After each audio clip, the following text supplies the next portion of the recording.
Wir sind im Wohnzimmer von Graham Coxon in seinem Tourbus, denn er ist als Solokünstler momentan unterwegs. Ihr kennt ihn wahrscheinlich als Gitarristen von Blur. So this is really your living room when you are on tour. Do you still enjoy it to be on the road? Because, I mean, you've been traveling all over the world. Is it still fun for you? Yeah, I mean, occasionally I have to sort of look at what the alternatives might be, and then I think, yeah, actually I'm quite lucky. Yeah. But we have some nice times here watching movies and stuff like that, and laughing and until quite late, because it's quite actually difficult to go and get into your little bunk. Yeah. And sleep here while you're driving, right? Usually you travel at night while you're sleeping, right? Yeah, I can't sleep very well in those bunks. Yeah. But this is where we travel around. But yeah, I think we do have fun. It really is dependent on the people you're with and how much you can, all get along and entertain each other. We're all doing pretty well, I think. Good. And coming now here to Hamburg, to the Reeperbahn Festival, when someone, whoever it was, asked you to play here, did you say, oh yeah, great, sounds like a good idea and a good concept behind it? Yeah, playing in the Reeperbahn seemed quite a good idea. I don't know what the concept behind it is, but it's it's a show in the Reeperbahn. It's kind of, historic, legendary and famous. So we just thought that'd be good. Yeah. So did you also, I don't know, sightsee really like places where the Beatles used to play or hang out? Are you aware of these clubs and places here in Hamburg? Yeah. Mm-hmm. Yeah, we spent yesterday looking for the old beat shop, which has old second-hand beat clothing, records and things, but that's shut down. Mm-hmm. Then we walked down here and looked for the Beatlemania Museum, that's shut down. Then we went to the Star Club, that burnt down. Actually, my friend Billy was the last person to play the Star Club before it burnt down. But yeah, I mean, we just quite liked walking around here, and we went into a supermarket kind of thing with some confusing objects, and that's kind of it. It's been really it's been nice. I feel slightly desensitized, but it's all right. Yeah, it really is a weird place, right? But I'm sure you've been here before, so you knew what was coming up. I mean, the Reeperbahn is quite famous, right? Yeah, I've been here once, but there's a nice pub up one of the side streets that this old guy runs, and so that's a nice place to sit. Yeah, I mean, it's quite, I guess the people who live around here are just sort of quite, don't really notice it anymore. I don't think I could live here, but it's all right to visit. So tonight you're going to play here at the D Club at the Docks, so one of the biggest clubs of the Reeperbahn Festival. What is your first impression really of this place and also the atmosphere around it? What, the Docks? Mm-hmm. Well, there's a lot of people standing around, and some vehicles and... So nothing too fancy. Not really. There's a couple of people eating some rice. I haven't seen the actual venue. I've been in the dressing room. But it looks pretty good.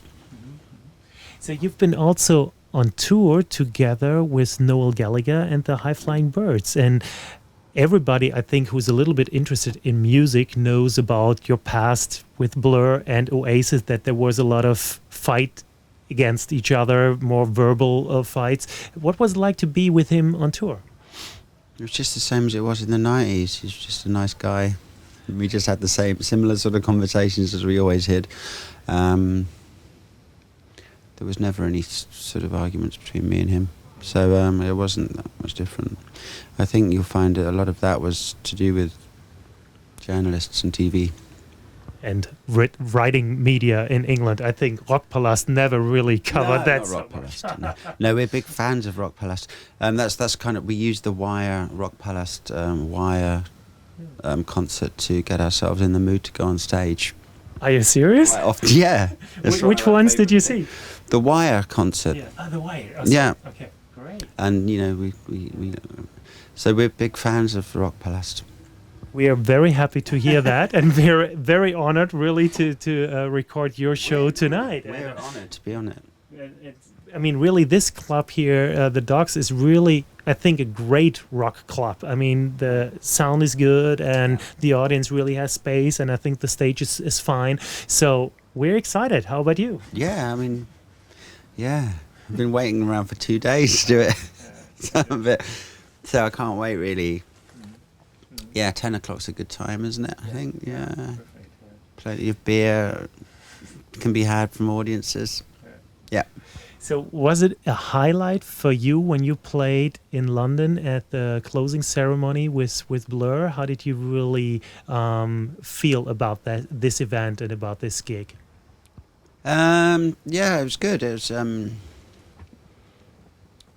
it's a great job, you know, playing with Blur in big places. A lot of people, slightly detached from the people, and it was very big, so I was kind of nervous. But a lot of the shows leading up to that were really good. Some small festivals, smaller shows in England as well, and so it's always a really nice experience. It always just seems that the last show is some massive big thing in London, and it's very chaotic, and everybody is stressed and running around, and then we play, and that's it. Mm-hmm. Then isn't it weird, really, for you when you play one day in a stadium where like millions of people watching on TV, and the next day you're gonna play in Cologne, in Berlin, or in Hamburg in front of a couple hundred, maybe 1,000? Yeah, it's quite weird.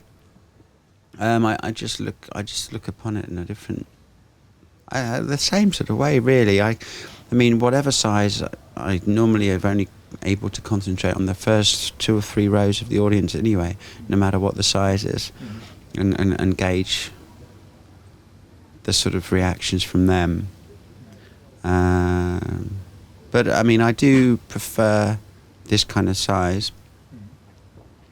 I do like to be very close to the audience, and it's great with these because there's no sort of fence, you know, whatever, keeping the audience over there. So I really like that. What kind of people are in the first 3 rows when you are on stage? Is this like every evening totally different, or do you see that there is, I don't know, like an average Graham Coxon fan? Can you describe who is in the first 3 rows? There isn't. It's really changed the last couple of years. There's some really young people in the front rows that probably were hardly there in the 90s, whatever. Then there is some old guys who looked like 50 or 60 or something, and they're probably interested in guitars, and they're coming to watch a little bit of technique or non-technique or whatever it is. And then I like it because when I was playing with Noel, it was a very male audience, and so it was good to get back to my audiences in a way, because they were from, God, I don't know, 18 to 60, pretty much 50-50 male-female mix. So I like my audience. They all must be pretty weird, but they're nice, you know. Why? Well, I think I sort of, you know, I'm not a sort of massive commercial creature thing, you know. I think the people that appreciate my music comes from a kind of a strange place, maybe, you know. It's not for everybody.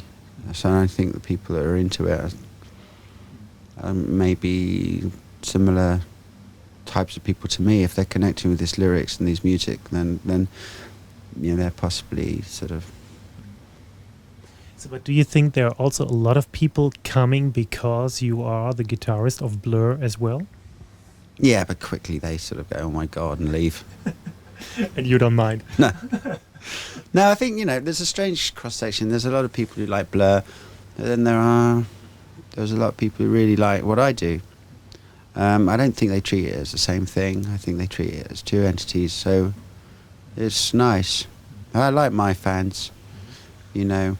I think really, like, there's some kids there, obviously, and they like Gorillaz and things and Damon stuff, and but the ones who are peculiarly into my music, I sort of, they're the strange ones.